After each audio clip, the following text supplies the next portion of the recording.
এই দেখো আজকে কালে কেক বানিয়ে ফেলাইছি। কেবা কেক বানাইছো? কেক বানাইবার মন চাইলো বিকাল বেলা।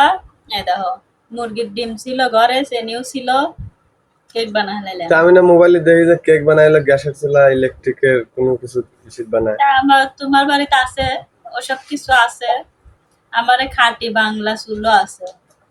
মাটির চুলাই বানাইছো? সে কি মাটির চুলোই বানাইছি, আমরা কি কিছুই পারি না নাকি? কেক কেবা হয়েছে যে ঢালো তো প্লেটে। কেক একেবারে পারফেক্ট হয়েছে, দেখেই তো বোঝা যাচ্ছে। আচ্ছা ঢালো প্লেটে ঢালো দে। মাটির চুলোয় বানাইছি কিন্তু একদম, তাও ঘষি দিয়ে জাল দিয়ে। ঘষিছে নাকি ডাকিটা? বসে সিন হইলে না।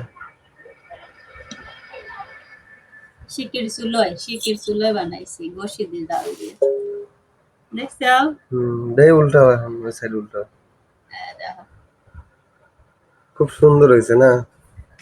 দেখো একের সেই সুন্দর হয়েছে, দেখো নরম তুল তুলো। দেখছো? হুম। আবার এই যে কি সুন্দর দেখো কালার মালার, একটু ভাঙা চোরা নাই। আচ্ছা আমার দে মন যাচ্ছে, দাও।